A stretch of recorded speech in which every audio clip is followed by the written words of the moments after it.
চাই আমার পাশের এই লোকটা কেমন, তো তার সম্পর্কে জানাই দেওয়াটাই এটাই আমার উদ্দেশ্য। এখানে আমি একটা ফর্মুলা বলতে পারি। গীবত এই 6টা জিনিস বা 7টা আমরা যে আলোচনা করলাম এগুলো হয়তো মনে রাখতে পারবে না, কিন্তু একটা ফর্মুলা বলে দিতে পারি যার দ্বারাই সে সাথে সাথে বলে দিতে পারবে যে এটা জায়েজ কিনা জায়েজ। ফর্মুলাটা হলো, আসলে গীবত করার জন্য 3 ধরনের মানুষ লাগে। যে গীবত করবেন, যে দোষ চর্চা করবেন, দোষটা যে বলতেছেন সেই। দ্বিতীয় নম্বর হলো যার দোষ বলা হচ্ছে, গীবতকৃত ব্যক্তি।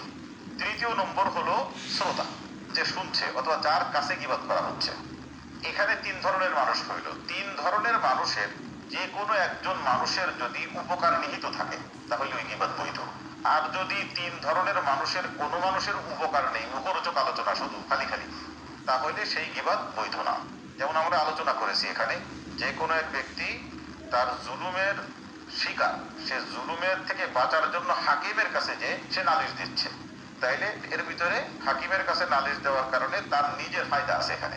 অথবা আমি কোনো এক ব্যক্তির সম্পর্কে তার বাপের কাছে যে বললাম আপনার ছেলে এরকম করছে, তাইলে এখানে ছেলেরও উপকার, ছেলের বাপেরও উপকার। অতএব 3 ধরনের মানুষের কোনো এক ধরনের মানুষের যদি উপকার নিহিত থাকে তাহলে সেই গীবত বা সেই দোষ চর্চা করা বৈধ। এছাড়া যে দোষ চর্চা করা হবে সেই দোষ চর্চা করা বৈধ নয়। শুকরিয়া, আপনি অত্যন্ত চমৎকারভাবে আমাদের শ্রোতাদের পাঠানোর প্রশ্নের বিস্তারিত উত্তর দিয়েছেন। আমরা যাচ্ছি মুফতি আজিজুল ইসলাম আপনার কাছে। আমাদের শ্রোতা বোন উম্মে আইমান শিরোমণি খুলনা থেকে তিনি জানতে চেয়েছেন, আমি অন্তঃসত্ত্বা বর্তমানে আমার শরীর অস্বাভাবিক ভারী হয়ে যাওয়ার কারণে নামাজ মাটিতে সিজদা করতে পারি না, নামাজে মাটিতে সিজদা করতে পারি না, অনেক কষ্ট হয়। তাই কিছুদিন ধরে সিজদার জায়গায় বালিশ রেখে তার উপরে সিজদা করছি। আগে আম্মুকেও এভাবে নামাজ পড়তে দেখেছি।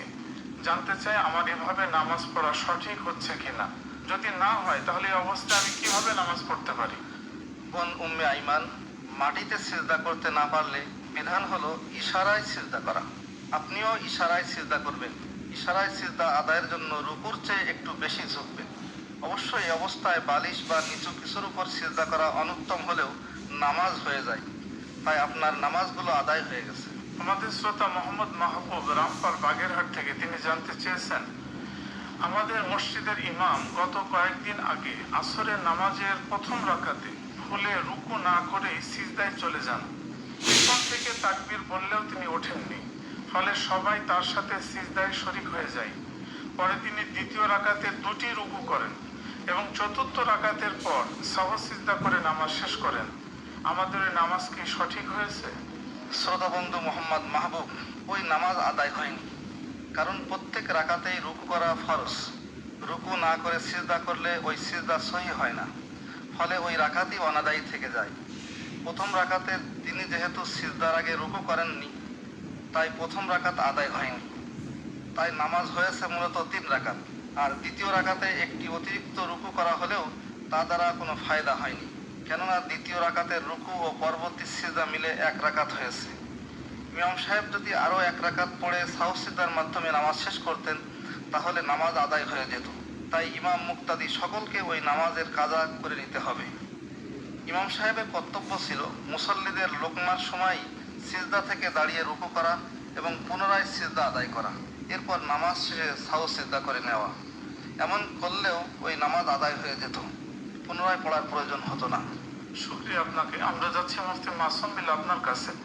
আমাদের শ্রোতা মোহাম্মদ হুজাইফা লবণচড়া খুলনা থেকে তিনি জানতে চেয়েছেন, বাচ্চার পেশাব শরীরে লেগে গেলে অজু করা লাগবে কিনা এবং বাচ্চাকে দুধ পান করালে অজু করার প্রয়োজন আছে কিনা? ভাই হুজাইফা, বাচ্চার পেশাব শরীরে লেগে গেলে তা ধুয়ে ফেলতে হবে, অজু করার প্রয়োজন নেই। এবং বাচ্চাকে দুধ পান করানোর দ্বারা অজু ভাঙে না। যেহেতু অজু ভঙ্গের কারণ যেগুলো আছে তার ভিতরে এর কোনোটিই নেই, সেই জন্য আপনি যে 2টি কারণ বলেছেন 2টি কারণের কোনো কারণেই অজু ভাঙবে না।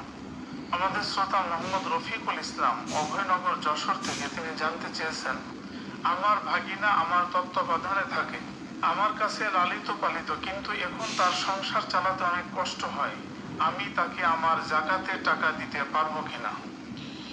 ভাই রকিবুল ইসলাম, আপনার জাকাতের টাকা আপনি তাকে দিতে পারবেন যদি সে জাকাত পাওয়ার হকদার হয়। অর্থাৎ যেমন গরিব হলে জাকাত দেয়া যায় তেমন গরিব যদি সে হয় তাহলে তাকেও আপনি আপনার জাকাতের সম্পদ দিতে পারবেন। শুকরিয়া মুফতি মাসুম বিল্লাহ এবং মুফতি আজিজুল ইসলাম, আপনার অত্যন্ত চমৎকারভাবে আমাদের শ্রোতাদের জিজ্ঞাসিত এবং পাঠানো প্রশ্নের জবাব দিয়েছেন। প্রিয় শ্রোতা, যারা এতক্ষণ আমাদের সাথে যোগ দিয়ে ইসলামের গুরুত্বপূর্ণ বিষয়গুলি শুনছিলেন, বাংলাদেশ বেতার খুলনার পক্ষ থেকে আপনাদের সকলকে অনেক শুভেচ্ছা এবং অভিনন্দন জানাচ্ছি। প্রিয় শ্রোতা বন্ধুরা, আপনাদের যে কোনো প্রশ্ন এবং শরীয়তের যে কোনো বিষয়ের সমাধান জানার জন্য আমাদের কাছে চিঠি লিখতে পারেন। এর পাশাপাশি অনুষ্ঠান সম্পর্কিত আপনাদের সুচিন্তিত মতামতও আমাদেরকে জানাতে পারেন। আমাদের অনুষ্ঠানের চিঠি লেখার ঠিকানা: প্রযোজক ইসলাম ও জীবন, মাসআলা মাসাইল ভিত্তিক অনুষ্ঠান, প্রযত্নে আঞ্চলিক পরিচালক, বাংলাদেশ বেতার খুলনা। আশা করি আমাদের অনুষ্ঠান আপনাদের ভালো লেগেছে। সকলের জীবন হোক ইসলামী আলোয় আলোকিত এবং বরকতময়, এই কামনা করে আগামী অনুষ্ঠান শোনার আমন্ত্রণ জানিয়ে এখানেই শেষ করছি। আসসালামু আলাইকুম ওয়া রাহমাতুল্লাহি ওয়া বারাকাতুহু। ওয়ালাইকুম আসসালাম ওয়া রাহমাতুল্লাহি ওয়া বারাকাতুহু।